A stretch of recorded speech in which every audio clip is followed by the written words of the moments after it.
Hello, friends. Welcome to episode 1 of Earmarks. This is a podcast show about out of print and hard to find books that I think you should read. Episode 1, we're starting off strong with an Arthur C. Clarke novel. Yes, Arthur C. Clarke, entitled A Fall of Moondust.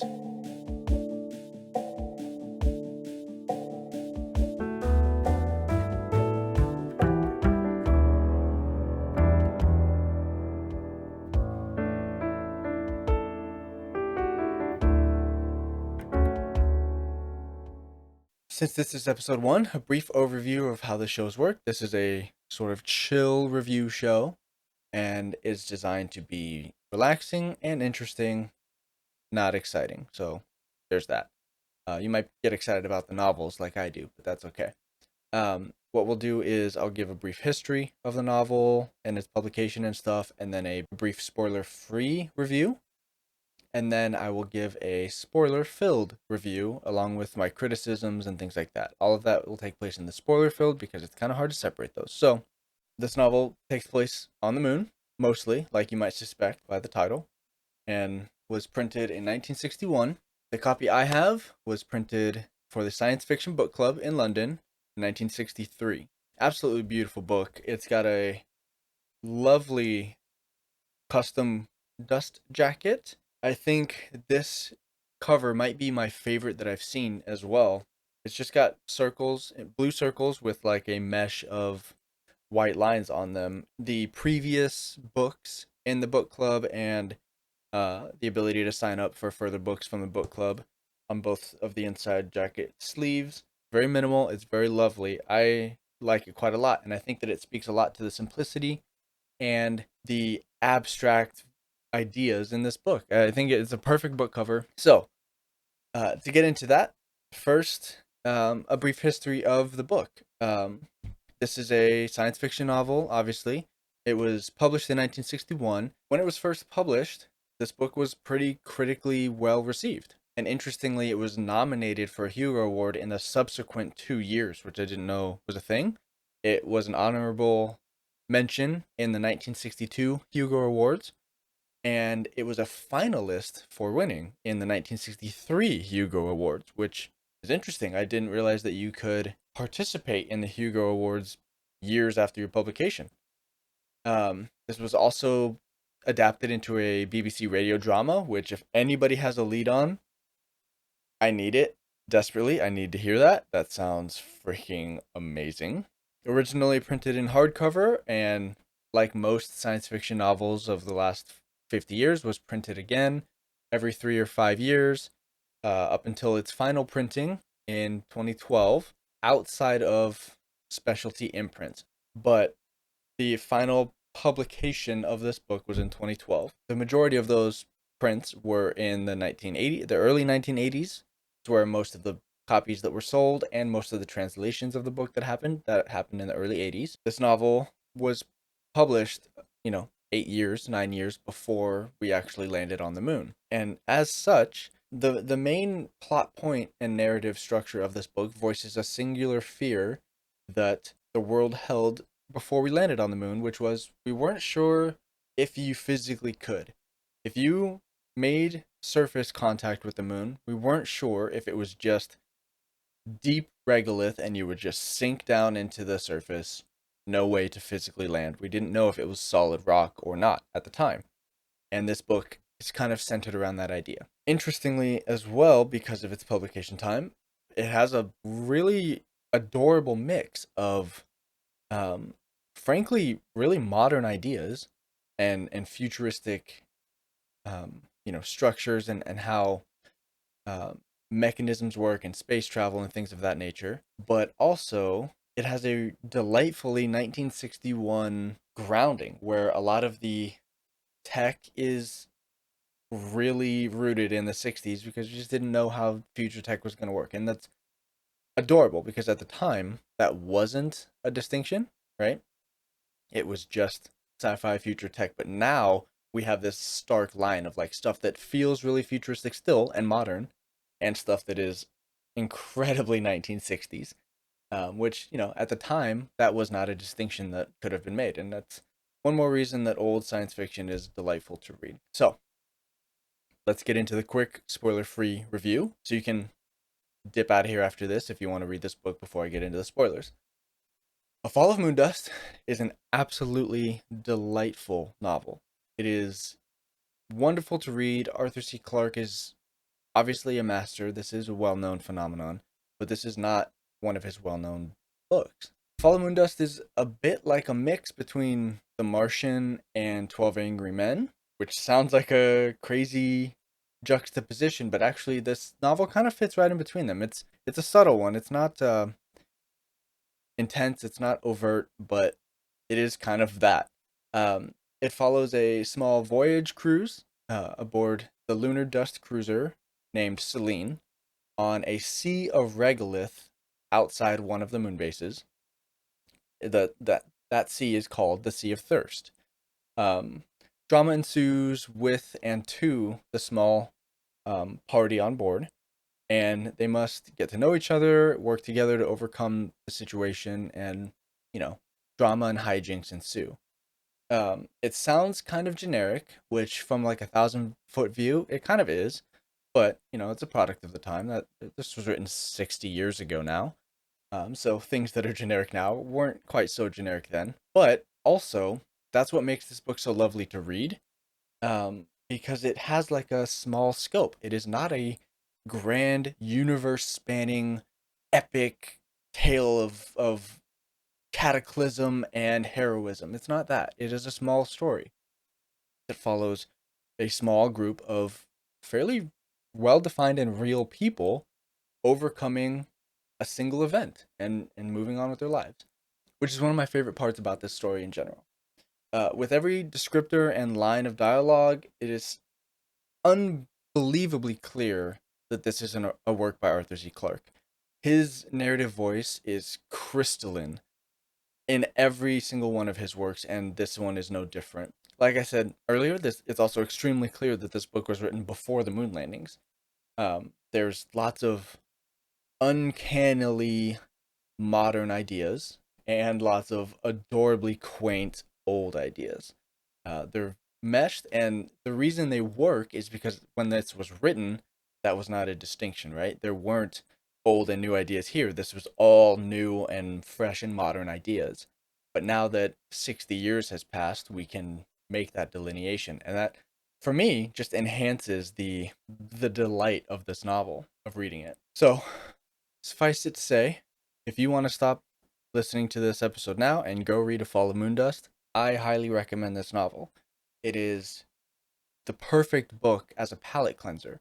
It's a small story, and it slots perfectly in between large, science fiction or fantasy series books, which is how I read it. I read it in between large, sprawling stories, and this is the perfect little palate cleanser. And I do not want to say more because it's a spoiler-free section. Read this book. It's great. Okay, let's get into the spoilers now, huh? This is your final warning. If you want to read this book, don't want it spoiled, leave now, come back when you've read it. It's not a long book, so I expect to see you soon.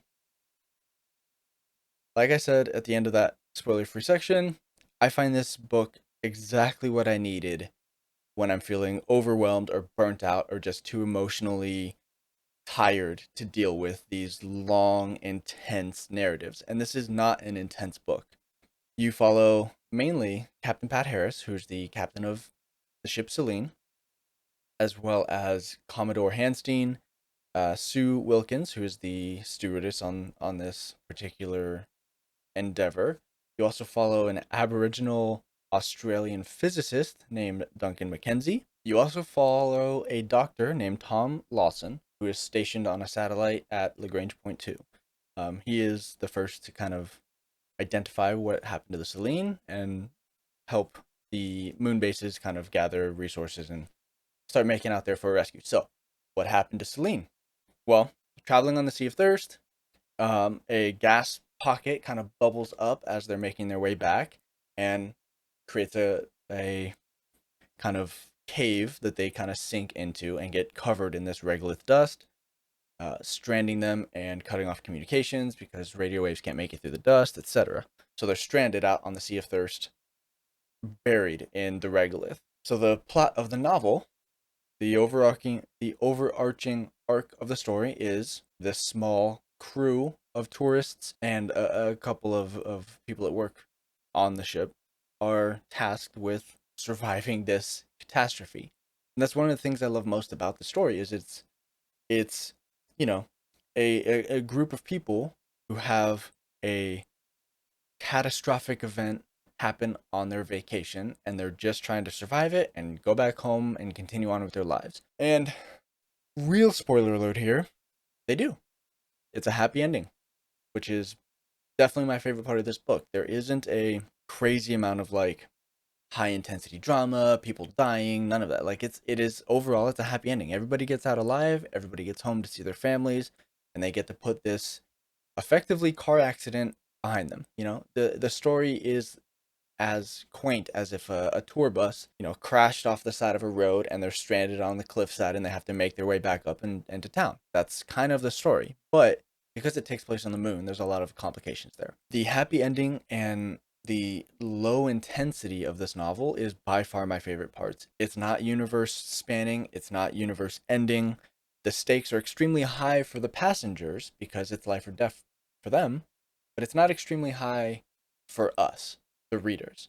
The stakes are medium drama, and that I think is the brilliance of Arthur C. Clarke here in that he just writes well a fairly dramatic situation that doesn't need to resort to what I think is kind of cliche and overblown in the modern sort of literary landscape, and that is like the stakes have to be 211.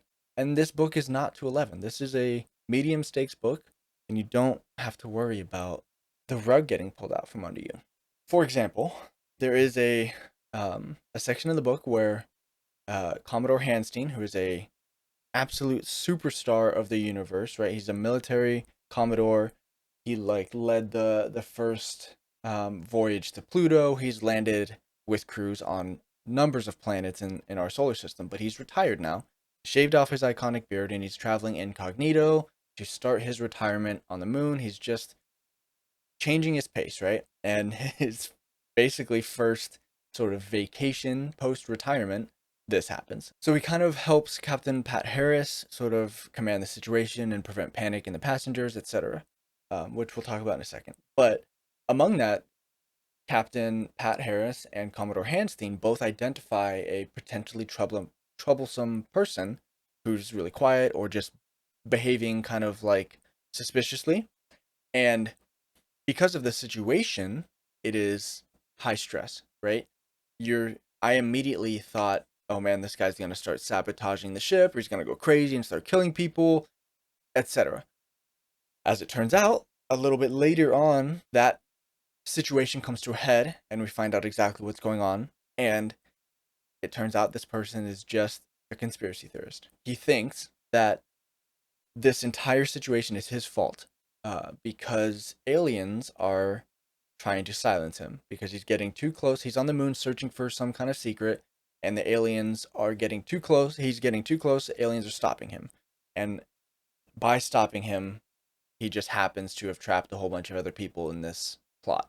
My expectations were high because I read a lot of modern books, and I expected, like I said, explosions or him to start murdering people or sabotaging their rescue attempts or what have you. But as it turns out, he's more just the, conspiracy theorist that you find on the bus, right?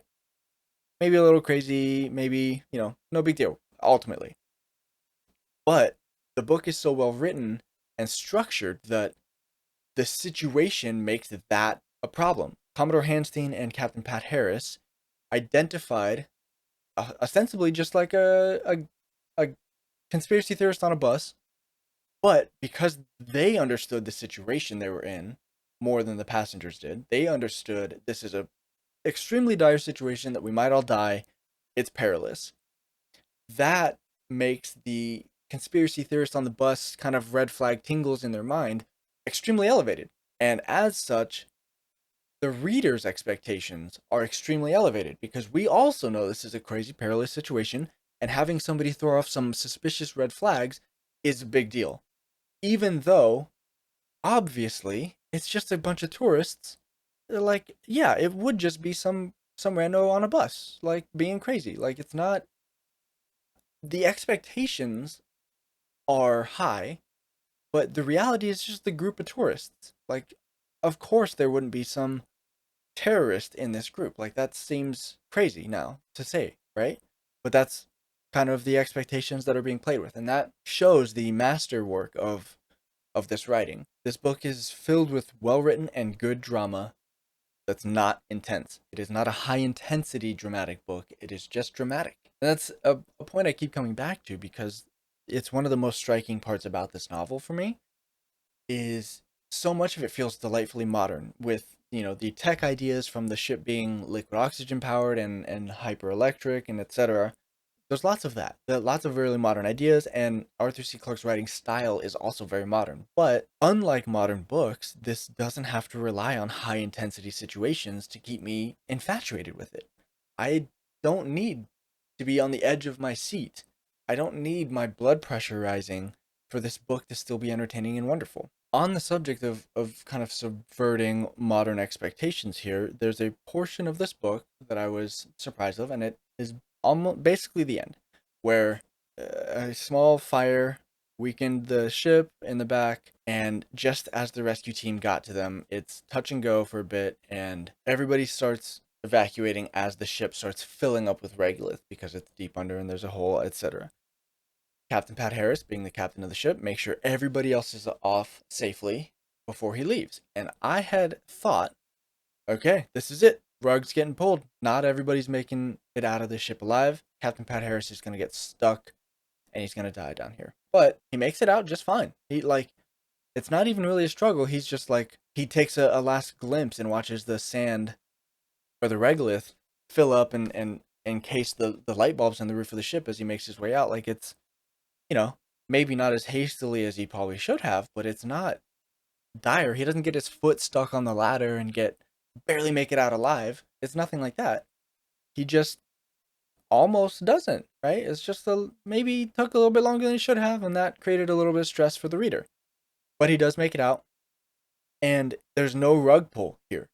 It is drama without the caveats, right? I expected the rug to get pulled out from under us here, and Captain Pat Harris to die, and it be sad and dramatic, and I was feeling that anxiety, right? I felt anxious in this part because I expected to have the rug pulled out from under me, but I wasn't. He makes it out just fine, and goes on, confesses his actual love that he realized to Sue Wilkins, and they get married and have kids. Delightful. Everybody makes it out just fine. It's fine. Everything's fine. And the epilogue is wonderful. It's, a little bit in the future, right? A couple months or a year or so. I think it's a year in the future. And he is back on the Sea of Thirst, running another cruise. It's the final one. It's the first time he's back, but it's also the last time. He's just here to effectively hand off this voyage and experience to another captain who's on board. And as it kind of wraps up, he meets one of the passengers who survived it with him. They're also back on board for this final sort of go. They're writing a memoir of the experience, etc. And it, again, my hackles raised. I was like, oh man, he's back on it. He's tempting fate. Like, the ship's going to crash and he's going to die. This is where he finally gets his comeuppance. Rug's going to get pulled. He's going to die. But no, it's just a lovely voyage, and him and this other passenger reminisce about the crazy times and catch up a bit, and that's it. And the book ends. He goes about his life. It's delightful, utterly delightful. It's a happy ending. No caveats. It is wonderful. Another thing that was really well done that I wasn't quite expecting for the '60s was this sort of internal narrative of Pat Harris, which is centered around his affection and feelings for the stewardess, Sue Wilkins, who they've known for years. They've known each other for years. They've been friends. They've been kind of close. They've gone on lots of these trips. Like, they've worked closely together, etc. And he's always kind of been, we learned pretty early on, he's always kind of been like maybe a step beyond platonic, where he's been a little flirty, or he's always kind of liked her, etc. And I had set up like, oh man, early 60s, you know, captain and stewardess, this might be a little bit not great.